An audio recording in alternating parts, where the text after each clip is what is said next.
بسم اللہ الرحمن الرحیم الحمدللہ وحدہ والصلاة والسلام علی من لا نبی بعد اما بعد۔ اس کے بعد سورہ مؤمنون آتی ہے۔ اس کا اللہ تبارک و تعالیٰ نے نام ہی دیا ہے مؤمنون۔ دو صورتیں ہیں، ایک صورت آئے گی آپ کو آگے چل کر، اس کا نام ہے مؤمن اور اس کا نام ہے مؤمنون۔ یہ پلورل ہے اور وہ جو ہے وہاں پہ سنگولر ہے، وہ 24ویں پارے میں انشاءاللہ ملے گی سورہ مؤمن، اور یہ 18ویں پارے میں ہے سورہ مؤمنون۔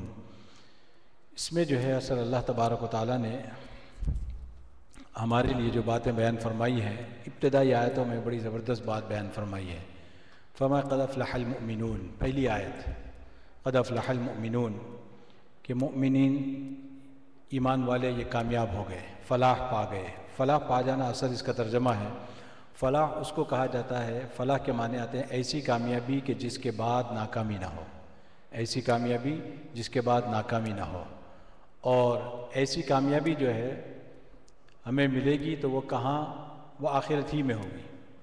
یعنی مطلب یہ ہے کہ یہاں انسان اگر کامیاب نظر بھی آتا ہو تو کوئی گارنٹی نہیں ہے، اور یہاں کی کامیابی کیا ہوتی ہے؟ انسان اسباب کے جمع کر لینے کو کامیابی سمجھتا ہے، اسباب کے جمع کر لینے کو کامیابی سمجھتا ہے۔ حالانکہ کامیابی کیا ہے؟ فرمایا کہ اللہ کے یہاں پہنچ کر اللہ تبارک و تعالیٰ کہیں کہ بھئی تم ایگزام میں پاس ہو گئے ہو، وہ کامیابی ہے۔ وہ ایسی کامیابی ہے کہ اس کے بعد ناکامی نہیں، تو اس کو کہا جاتا ہے فلاح، قد افلح المؤمنون۔ اور اس کے بعد اللہ تبارک و تعالیٰ نے جو ہے نا فرمایا کہ کیسے مومنین کامیاب ہوں گے؟ الذین هم فی صلاتہم خاشعون، جو اپنی نمازوں میں خشوع اختیار کرتے ہیں۔ نمازوں کا معاملہ اللہ تبارک و تعالیٰ نے بہت جگہوں پر بیان فرمایا ہے، اور یہاں پہ فرمایا کہ کامیابی کو اس کے ساتھ اللہ نے ملا دیا ہے۔ کامیابی اسی وقت ہوگی جب نماز میں خشوع ہوگا۔ یہاں پہنچ کر ہم اپنے آپ کو سوچے تھوڑی دیر کے لیے، اپنا جائزہ لیں کہ ہماری نمازوں کا آج کیا حال ہے، کیسے ہم نمازیں پڑھتے ہیں۔ اور پھر انسان یہ کلیم کرتا ہے کہ اللہ نے کہا ہے کہ ان الصلاۃ تنہی عن الفحشاء والمنکر، کہ نماز تو جو برائیوں سے روکنے والی ہے۔ ہم دیکھتے ہیں کہ نماز بھی پڑھے جا رہے ہیں اور سارے کام ہم کیے جا رہے ہیں، پھر کیا ہو گیا نمازوں کو ہماری؟ یا تو قرآن غلط کہہ رہا ہے نعوذ باللہ، یا تو ہماری نمازوں میں کوئی کمی ہے، دو میں سے ایک۔ یہ ہو نہیں سکتا کہ دونوں کے دونوں صحیح ہوں یا دونوں کے دونوں غلط ہوں، اور قرآن جو ہے غلط ہو نہیں سکتا۔ جب قرآن نے جب بات کہی ہے کہ یہ برائیوں سے روکنے والی چیز ہے، تو اس کا مطلب ہے کہ ضرور ہماری نمازوں میں کوئی کمی ہے۔ کیونکہ نماز کا جب معاملہ آتا ہے، نماز کے دو پہلو ہیں، ایک اس کا ظاہری پہلو ہے اور اس کا ایک باطنی پہلو ہے۔ ظاہری پہلو تو کیا ہے کہ اس کے طہارت اور اس کے مسائل، کہ نماز کب ہوگی کب نہیں ہوگی، کب نماز آپ کی ٹوٹے گی، کب نماز میں جو ہے نا خلل آ جائے گا، یہ ساری چیزیں ظاہری سے تعلق رکھتی ہیں۔ لیکن کوئی یہ نہ کہے کہ بھئی یہ سب ایسے ہی ہے، یہ اصول لوگ ایسی بنا لی ہوئی چیزیں، یہ نہیں ہے۔ فرمایا کہ جب آپ کے اصول نہیں ہوں گے ظاہری، تو آپ کا باطن کہاں ٹھہرے گا؟ یہ جیسے ایسے معاملہ جیسے انسان کا جسم اور روح کا جو تعلق ہوتا ہے۔ آپ یہ بتائیے کہ بھئی اصل تو روح ہوتی ہے، یہ سب مانتے ہیں، اصل روح ہوتی ہے۔ کیوں؟ کہ جب روح نکل جائے گی تو یہ باڈی پوری کی پوری قائم ہوگی، اس کے باوجود لے جا کے اس کو گڑے میں ڈال دیں گے۔ کیوں؟ بھئی اصل روح ہے اس وجہ سے۔ لیکن آپ یہ بتائیے اگر جسم ہی نہ ہوگا تو روح کہاں ٹھہرے گی؟ تو پھر تو وہی گھوسٹ والی روح ہو جائے گی، جب کبھی آ جائے گی گھر پہ ملاقات کر لے گی آپ سے۔ یعنی یہ بات نہیں ہے، دونوں لازم و ملزوم ایک دوسرے کے لیے، دونوں کا ہونا ضروری ہے۔ جیسے جسم کا ہونا ضروری ہے ویسے روح کا ہونا ضروری ہے۔ اسی طریقے سے جب ہم نماز پڑھتے ہیں تو نماز کے جس طرح سے اصول بتائے گئے ہیں کہ بھئی ان چیزوں سے نماز فاسد ہو جائے گی، ان چیزوں سے نماز ختم ہو جائے گی، یا نماز میں خلل آ جائے گا، یہ چیزیں فرض ہیں، یہ چیزیں واجب ہیں، یہ چیزیں سنت ہیں، اور اس سے پہلے کے جو احکامات ہیں طہارت وغیرہ سے متعلق، یہ سب چیزیں ہمیں کرنی ہیں۔ یہ سب چیزیں کریں گے تو پھر آہستہ آہستہ آہستہ نماز میں خشوع آئے گا، ہماری نماز میں خشوع۔ اور دوسرا نماز کا ایک باطن ہوتا ہے۔ نماز کا باطن کیا ہے؟ نماز کی روح، کہ جب آپ نماز میں کھڑے ہیں تو آپ کو یہ خیال ہو کہ میں اللہ کے سامنے کھڑا ہوں، میں اللہ کے سامنے کھڑا ہوں۔ حضرت حسن رحمۃ اللہ علیہ کے متعلق، رضی اللہ عنہ کے متعلق آتا ہے کہ حضرت امام زین العابدین رحمۃ اللہ علیہ جب نماز کا وقت آتا تھا تو آپ کا رنگ بدل جاتا تھا۔ اذان ہوتی تھی، مؤذن اذان پکارتا تھا تو آپ کا رنگ بدل جاتا تھا۔ وہ کہتے ہیں کہ شہنشاہ کا وقت آ گیا، بلاوے کا وقت آ گیا، کیسے ہم حاضری دیں اس کے سامنے۔ یعنی ان حضرات کی یہ فکر ہوتی تھی کہ اللہ کے سامنے ہمیں کھڑے ہونا ہے تو اللہ کے سامنے ایسا نہیں کہ سر سے بوجھ اتارنے کے لیے کھڑے ہوتے تھے، بلکہ وہ اس کے لیے لک فارورڈ کرتے تھے کہ بھائی اب موقع آیا ہے اللہ کے سامنے کھڑے ہونے کا، اللہ سے ہم بات کریں گے، ڈائریکٹ اللہ سے لائن ملائیں گے، کنیکشن ڈائریکٹ ہوگا ہمارا۔ یہ فیلنگ ہماری ہے ہی نہیں، کیونکہ ہم نے نمازوں کو اس نظر سے کبھی دیکھا ہی نہیں۔ نماز تو ہم اس لیے پڑھتے ہیں کہ سر سے اتر جائے، اسی وجہ سے کوشش کرتے ہیں کہ ابھی آدھا گھنٹہ باقی ہے، ابھی 20 منٹ اور ہیں نماز وقت ختم ہونے میں، کوشش یہی ہوتی ہے کہ آخر وقت میں کیچ کر لیں گے۔ اگر ایسی نماز ہم پڑھیں گے گرتی پڑتی تو آپ بتائیے زندگی اسی گزر جائے گی، لیکن نماز کی وجہ سے کوئی امپرومنٹ ہماری زندگی میں نہیں آئے گا۔ تو اسی لیے اللہ تبارک و تعالیٰ نے اس میں فرمایا کہ الذین هم فی صلاتہم خاشعون، اور نماز میں جب ہم کھڑے ہوتے ہیں تو یہ بھی جو نماز کی روح ہے، جو خشوع ہے، خشوع کو جو ہے نا نماز کے جو الفاظ، نماز میں جو چیزیں پڑھی جاتی ہیں اس سے بڑا تعلق ہے، اس پہ غور کریں، اس کو سوچیں۔ اور نماز کو جو ہے خشوع پیدا کرنے کے لیے اللہ تبارک و تعالیٰ نے نبی پاک علیہ الصلوۃ والسلام کی زندگی میں کچھ چیزیں ہمیں بتائی ہیں کہ آپ صلی اللہ علیہ وسلم نے نمازوں سے پہلے سنتیں پڑھنے کا ہمیں حکم دیا ہے کہ یہ سنت نبی پاک علیہ الصلوۃ والسلام کی سنت ہے، آپ صلی اللہ علیہ وسلم کا طریقہ ہے۔ اس کی حکمت جو بتائی جاتی ہے وہ یہ کہ ابھی آپ کو فرض نماز پڑھنی ہے، فرض نماز سے پہلے یہ وارم اپ ہے آپ کے لیے۔ سنتیں جو ہے یہ وارم اپ ہے۔ کس طرح کا وارم اپ ہے کہ اب آپ دنیا سے کٹ گئے ہیں، جب آپ مسجد میں داخل ہو گئے تو آپ نے سب چیزوں کو پیچھے چھوڑ دیا، اب آپ اللہ کے سامنے حاضر ہو رہے ہیں۔ اللہ کے سامنے حاضر ہونے سے پہلے تھوڑی دیر اپنے آپ کو وارم اپ کر لو کہ دنیاوی خیالات سے دور ہو جائیں اور اللہ سے انسان لو لگانے لگ جائے، پھر اس کے بعد آپ فرض نماز میں داخل ہوتے ہیں تو دیکھیے آپ کی فرض نماز کیسی ہوگی۔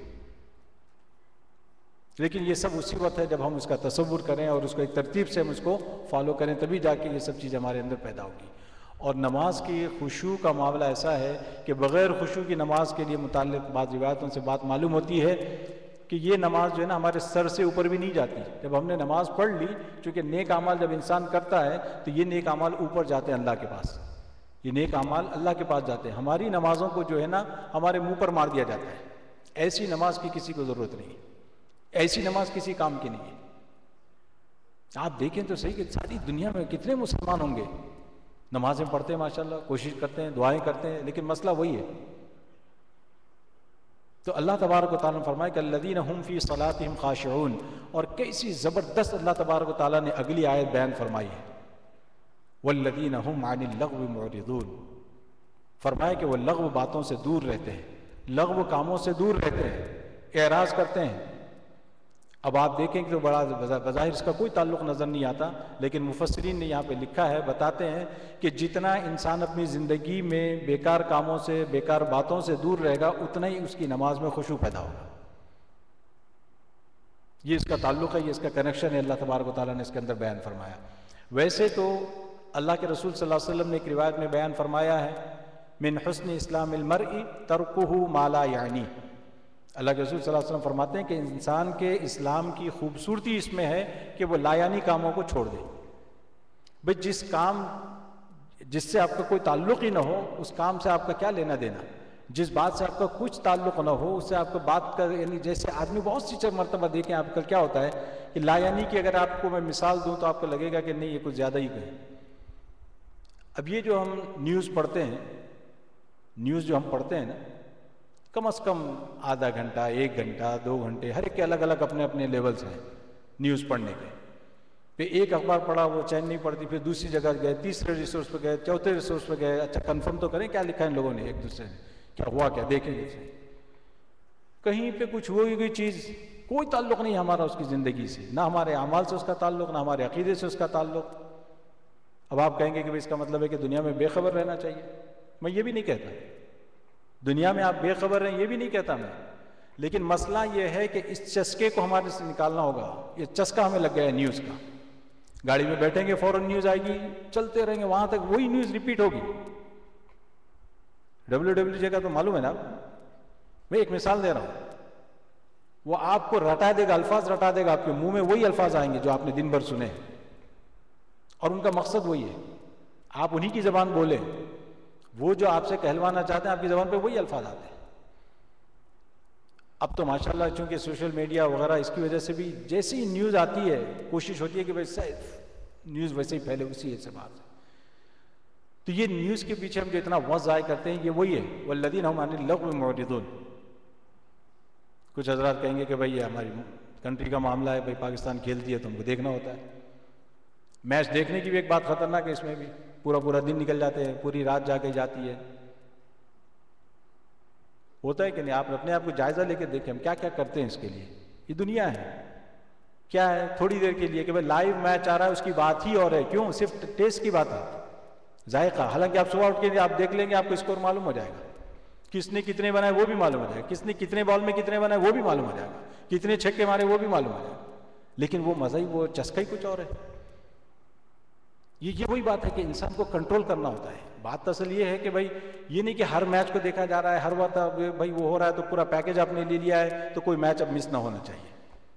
اس کے لیے جاب کی بھی قربانی دی جاتی ہے، بعض مرتبہ چھٹی لے لی گئی کیونکہ بھائی یہ بہت امپورٹنٹ میچ ہے. سوچ کے دیکھیں، کیونکہ میں بھی اس میں انوالو ہوں. اللہ کا فضل ہے کہ آہستہ آہستہ I'm pulling myself away from it. مگر we have to think about it. یہ وہی چیز ہے. والذین هم عن اللغو معرضون. کیسے ہم اندر جاتے ہیں، دھستا جاتا ہے انسان. اب یہ ایک گیم کی بات نہیں ہے.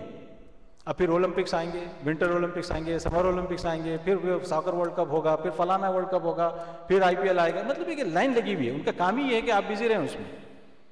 ان کا مقصد یہ ہے کہ اگر آپ اتنا وقت بچائیں گے، دین سیکھیں گے، سیرت پڑھیں گے، قرآن کی تفسیر دیکھیں گے تو آپ بہت آگے نکل جائیں گے.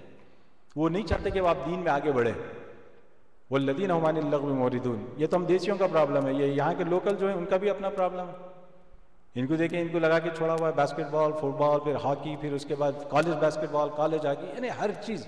کوئی ٹائم ایسا نہیں ہے کہ جس میں جو ہے نا وہ انوالومنٹ نہ ہو انسان کا.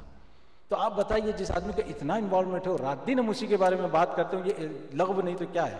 یعنی یہ بتائیے کہ ہماری اس سے زندگی میں کیا امپرومنٹ آ رہا ہے؟ لغو کام کس کو کہا جاتا ہے؟ لغو بات کس کو کہا جاتا ہے؟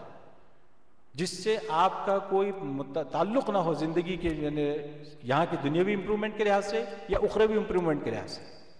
نہ اس سے آخرت کا کوئی فائدہ ہو رہا ہے، نہ دنیا کا کوئی فائدہ ہو رہا ہے. اور پھر اس پہ آپ اخبار پہ اخبار پڑھیں گے، اس نے کیا لکھا ہے، اس نے کیا لکھا ہے، اس نے کیا تبصرہ کیا، اس نے کیا تبصرہ کیا ہے. کتنا وقت اس پہ ہم ضائع کرتے ہیں. اس کو کٹ ڈاؤن کرنا ہوگا، تبھی جا کے ہمارے اندر کچھ اسلام کی جو چاشنی ہے، نمازوں کی چاشنی ہے، وہ آئے گی. والذین هم عن اللغو معرضون. اور ہم چاہتے ہیں کہ بہترین اسلام ہمارے پاس ہو، تو اللہ کے رسول نے فرمایا ترکہ ما لا یعنی. لا یعنی کو چھوڑو تو یہ اسلام کی خوبصورتی تمہیں نظر آئے گی. اسلام کا حسن اسی وقت نظر آئے گا. ورنہ تو ایسا گرا پڑا اور مرتا ہوا اسلام تو اس کا فائدہ کچھ نہیں ہے. ہو سکتا ہے کہ اللہ کے یہاں آپ کی مغفرت ہو جائے بالآخر، کسی لمحے پہ جا کے مغفرت ہو جائے گی اسلام کی وجہ سے، ایمان کی وجہ سے. مگر ہمارا ایمان یا ہمارا اسلام وہ اس درجے کا نہیں ہے کہ جو ہمیں جنت میں لے جا سکے. والذین هم عن اللغو معرضون والذین هم للزکاة فاعلون والذین هم لفروجهم حافظون. اللہ تبارک و تعالیٰ نے اس میں اور بھی اوصاف بیان فرمائے ہیں.